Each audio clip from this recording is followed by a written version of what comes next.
क्योंकि आज का युवक या कोई भी प्रबुद्ध व्यक्ति सबसे पहले scientific base, scientific evidence, scientific proof, बहुत सारी बातें करता है, भले ही वो बहुत अधिक साइंस नहीं पढ़ा हो। मैं पूछता हूं कि कोई भी पदार्थ जिसको हम देखें तो उसके बारे में विचार करें, तो क्या कोई पदार्थ ऐसा है जो स्वयं बन सकता है?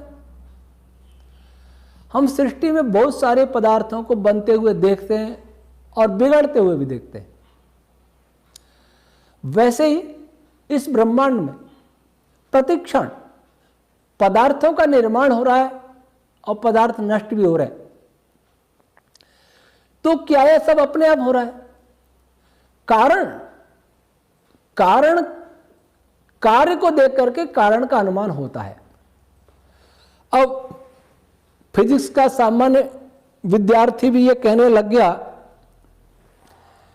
कि सृष्टि के लिए ईश्वर की क्या जरूरत है, ये तो अणु, परमाणु, मॉलिक्यूल, एटम से मिलकर बनी है। एटम्स इलेक्ट्रॉन, प्रोटॉन, न्यूट्रॉन आदि से मिलकर बने हैं। न्यूट्रॉन, प्रोटॉन, क्वार्क्स आदि से मिलकर बने हैं, अपने आप बन गए। जो यह कहता है, मैं समझता हूं वो बाल बुद्धि है, अभी उसे इन कणों के बारे में पूरा पता ही नहीं। आज साइंस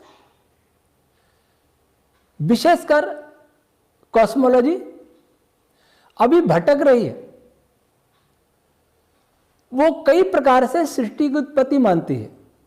जब से मनुष्य जन्मा है तब से जानने का प्रयास करता रहा है कि सब कैसे बन गया। मनुष्य के अंदर, हमारे दैनिक जीवन के अंदर भी कई प्रकार के प्रश्नवाचक शब्दों का हमें सामना करना पड़ता है, जैसे क्यों, किसने, क्या, किसके लिए, कहां, ये प्रश्नवाचक शब्द हैं कुछ। जब मैं किसी को पूछता हूं कि यह सब सूर्य कैसे चमक रहा है, प्रकाश कैसे यहां तक आ रहा है, पॉजिटिव नेगेटिव कैसे आपस में आकर्षण हो रहा है, तो कैसे को थोड़ा समझाने का प्रयास करेंगे। लेकिन मैं पूछूंगा कि क्यों हो रहा है ये सब, तो फिजिक्स का व्यक्ति कहता है कि क्यों का उत्तर साइंस नहीं देता। मैं पूछता हूं, क्या क्यों कोई प्रश्न नहीं होता? इस जीवन में सबसे बड़ा प्रश्न तो क्यों ही है, और क्यों प्रश्न को भुला दिया, इसलिए संसार पतन की ओर चला गया। मैं वीडियो क्यों बना रहा हूं, कोई मुझसे पूछे तो सबसे पहले पूछेगा कि क्यों बना रहे हो, फिर पूछेगा क्या बोल रहे हो, फिर पूछेगा किसके लिए बोल रहे हो। सबसे पहले क्यों, क्योंकि क्यों प्रश्न का उत्तर प्रयोजन बताता है। अच्छा विचार करिए, इस सृष्टि में अरबों तारे हैं, लगभग 2 अरब गैलेक्सी, और एक गैलेक्सी में लगभग 2 अरब तारे, बहुत से तारे हो गए। मैं पूछूं ये सब क्यों है और किसने बनाया, तो कहते अपने आप बना। चलिए कैसे बना, मैं थोड़ा आगे चलता हूं। यह तो सब मानते हैं कि ब्रह्मांड कभी न कभी बना है, अधिकांश लोग मानते हैं, और इस बनने की एक आयु भी बताते हैं। बिग बैंग वाले आयु बताते हैं 13.6 बिलियन वर्ष, 13.6 बिलियन ईयर्स आयु बताते हैं। और उनका मानना क्या है कि वे कहते हैं कि पहले ये संपूर्ण ब्रह्मांड का जो भी मैटर एनर्जी, जब सब कुछ एक पॉइंट में समाया था, पॉइंट की बात की तो हमने इसका खंडन किया। जब हमने इस पर आपत्तियां उठाई तो नई नई थ्योरी और भी चली। जो लोग ये सोचते हैं कि बात मैंने ही की कि पॉइंट में हुआ विस्फोट, और मैंने ही खंडन कर दिया, ऐसी बात नहीं है। इस पर बहुत कुछ लिखा जा चुका है। अब कुछ वैज्ञानिकों ने यह कहना शुरू कर दिया, स्टीवन विनबर्ग भी उनमें से एक थे। तो कुछ लोगों की मान्यता यह रही कि पॉइंट में विस्फोट हुआ। तो हमने प्रश्न किया कि वो पॉइंट क्या था, पॉइंट में पदार्थ किस रूप में था और विस्फोट कैसे हुआ, यह बहुत लंबा विषय है।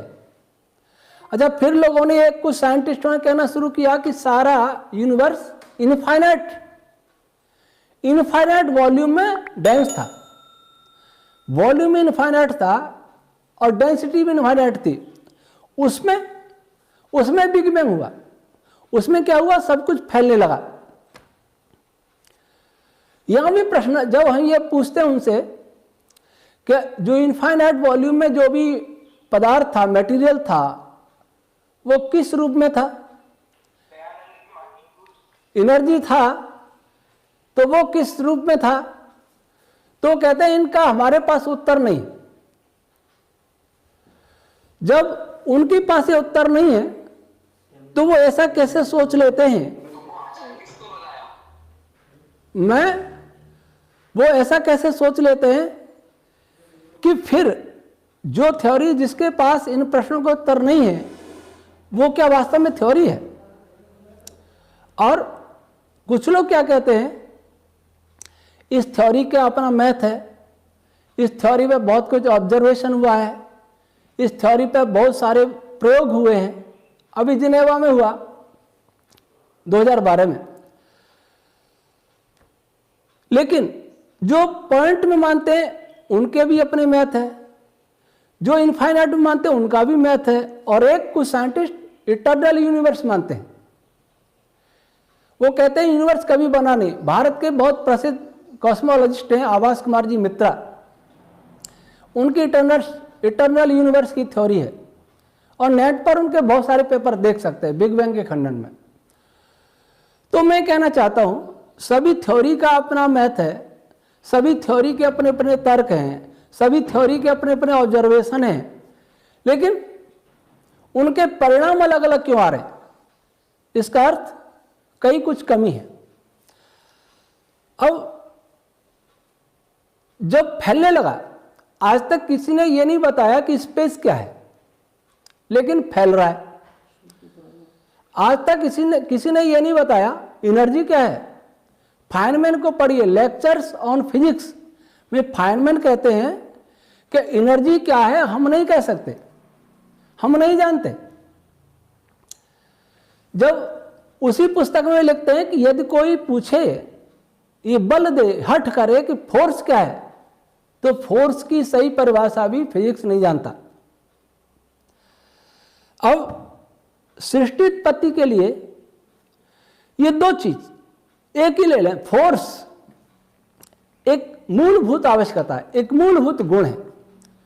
फोर्स के बिना सृष्टि की उत्पत्ति होना संभव नहीं है, फोर्स के बिना सृष्टि का संचालन संभव नहीं है, फोर्स के बिना गति का होना संभव नहीं है। और जब तक पदार्थ में गति नहीं होगी तब तक उससे कोई भी रचना नहीं हो सकती। और दूसरी बात, पदार्थ में गति के लिए फोर्स आवश्यक है, और फोर्स के बारे में फिजिक्स कहता है कि हम नहीं जानते कि फोर्स क्या है। मैं फोर्स की बहुत ज्यादा व्याख्या नहीं कर पाऊंगा, लेकिन जो मुझे सुन रहे हैं उनमें से बहुत सारे साइंटिस्ट, साइंस के व्यक्ति भी होंगे। वे जरा सोचें, मैं एक फोर्स की बात कर लूं, इलेक्ट्रोमैग्नेटिक फोर्स। कोई बता सकता है इलेक्ट्रोमैग्नेटिक फोर्स कैसे काम करता है? तो बताएंगे वर्चुअल फोटॉन्स एक्सचेंज होते हैं पॉजिटिव नेगेटिव पार्टिकल्स के बीच में। जो वर्चुअल फोटॉन्स क्या है, इसको कोई जानता है क्या? वर्चुअल फोटॉन्स कहां से पैदा होते हैं, इसको कोई जानता है क्या? वो बता देंगे वैक्यूम एनर्जी से पैदा होते हैं। ये पॉजिटिव है, ये नेगेटिव है, दोनों पास में आए तो वैक्यूम एनर्जी से वर्चुअल फोटॉन्स पैदा हो गए। और दोनों नहीं थे तब पैदा नहीं हुए। दोनों आते ही ऐसी कौन सी एक दूसरे से इंफॉर्मेशन गई कि वर्चुअल फोटोन पैदा हो गए। और कहां से हुए? वैक्यूम एनर्जी से। कौन कर रहा है ये कोई नहीं जानता। वैक्यूम एनर्जी से कहेंगे तो वैक्यूम एनर्जी क्या है ये भी कोई नहीं जानता। सारे संसार में ये फोर्स काम कर रहा है, यही फोर्स नहीं। मॉडर्न फिजिक्स 4 प्रकार के फंडामेंटल फोर्स मानती है और हमारी वैदिक फिजिक्स, वैदिक रश्मि थ्योरी 9 प्रकार के फंडामेंटल फोर्स मानती है। और 9 में से 1.5 फोर्स में मॉडर्न फिजिक्स के 4 फंडामेंटल फोर्स हैं। तो कहने का तात्पर्य है कि विज्ञान सृष्टि के बहुत सारे रहस्यों को नहीं जानता है। इस बात को अनेक साइंटिस्ट मानते हैं।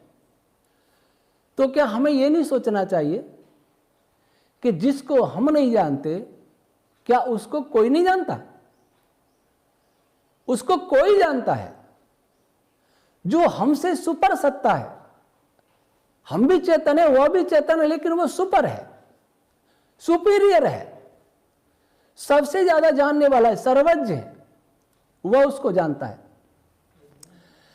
कोई फिर भी हट करे कि नहीं अपने आप सब हो गया, विस्फोट हम नहीं जानते कैसे हुआ, चलिए हो गया।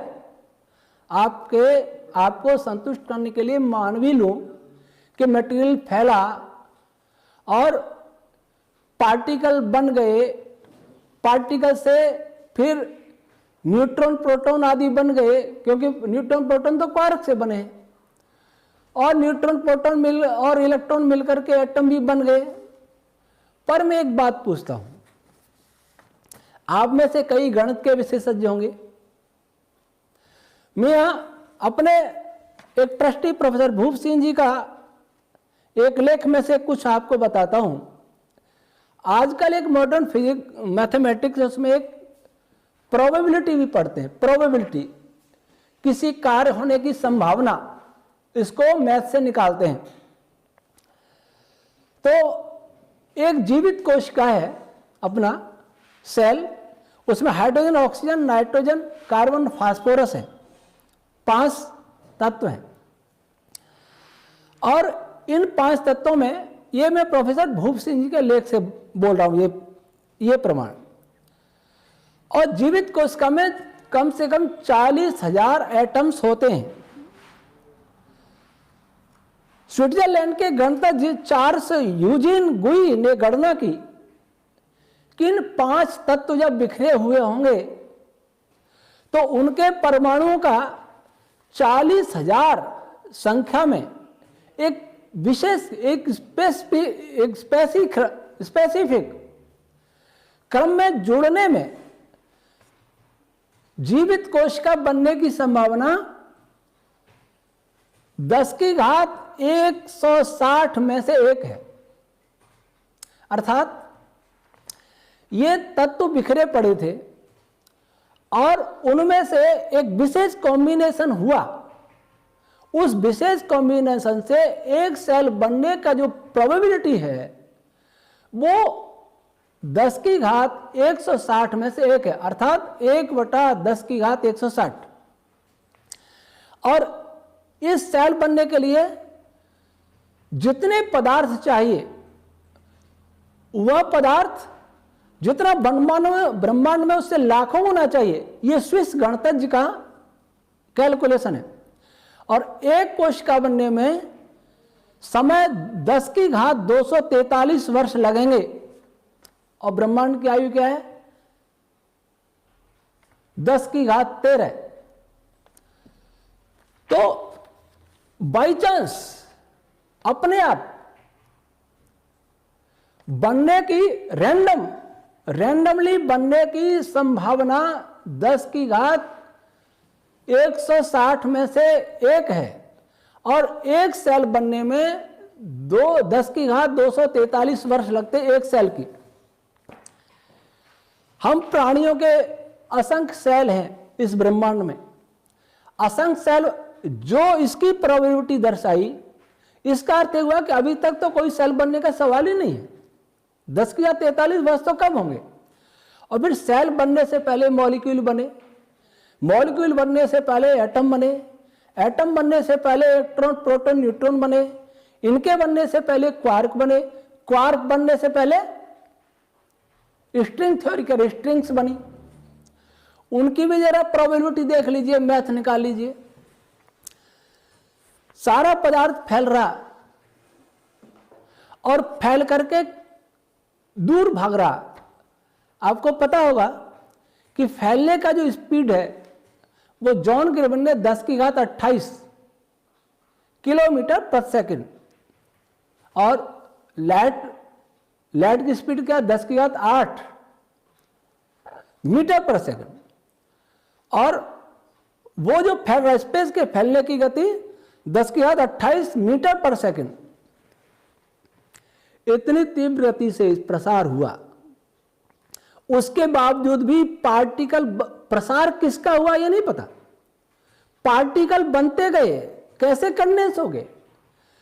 ये जो गणितज्ञ बता रहा है ये फैलते समय नहीं बताया, ये तो जनरली बताया, बिखरा पड़ा है मटेरियल और फैलता हुआ इतनी तेजी से फैले। तब कोई पूछे कि क्वार्क बन गया, फिर प्रोटॉन बन गया, इलेक्ट्रॉन बन गया, न्यूट्रॉन बन गया, कैसे बना, कोई नहीं जानता, कोई इसका उत्तर नहीं हो सकता। धूल भरी आंधी चल रही है, सभी धूल के कण उड़ते जा रहे हैं। क्या कभी उड़ते हुए भागते हुए धूल के कणों को कंडेंस होते हुए कोई बड़ा पत्थर की शिला बनते देखी किसी ने? नहीं देखी, और देखी भी नहीं जा सकती। फिर भी कहना कि स्पेस फैल रहा था और फैलते फैलते कंडेंस गैलेक्सी सारी बन गई, कोई संबंध नहीं है। इसलिए वर्तमान कॉस्मोलॉजी इस भ्रम पर आधारित है कि सब कुछ अपने आप हो गया है, सब कुछ अपने आप हो रहा है। फोर्स जितना भी है ब्रह्मांड का, चेतन के बिना जड़ में कोई फोर्स होता ही नहीं है। क्योंकि फोर्स एक ऐसा विषय है जिस पर मैं अलग से अलग से एक विषय है कि कैसे पार्टिकल, मीडिएटेड पार्टिकल बनते हैं, मीडिएटेड पार्टिकल क्यों बनते हैं, मीडिएटेड पार्टिकल बनने के लिए किन किन कंटेंट्स की आवश्यकता होती है, ये बहुत लंबा विषय है। तो कहने का तात्पर्य है कि, और दूसरी बात, संपूर्ण ब्रह्मांड एक डिजाइन लगता है, ऐसा नहीं बना जैसे आंधी तूफान आता है, सारा सामान बिखेर दिया, मकान तोड़ दिए, जहां खेत था वो खेत की जगह नदी बन गई, नदी की जगह वो खेत बन गए, कहीं तूफान से रेत के टीले हो गए, कहीं गड्ढे हो गए। अर्थात वो डिजाइंड नहीं होता, डिसऑर्डर में होता है, ऑर्डर में नहीं हो। डिसऑर्डर अपने आप हो सकता है लेकिन ऑर्डर अपने आप नहीं हो सकता। विस्फोट एक डिसऑर्डर है, लेकिन सृष्टि का बनना, गैलेक्सी का बनना, एटम्स का बनना, पार्टिकल्स का बनना, फोटॉन्स का बनना, स्पेस का बनना, ये सब ऑर्डर्ड अवस्था है। तो ऑर्डर अपने आप नहीं हो सकता और डिसऑर्डर अपने आप। लेकिन कैसी विडंबना है कि साइंस डिसऑर्डर से ऑर्डर मान रहा है और अपने आप मान रहा है।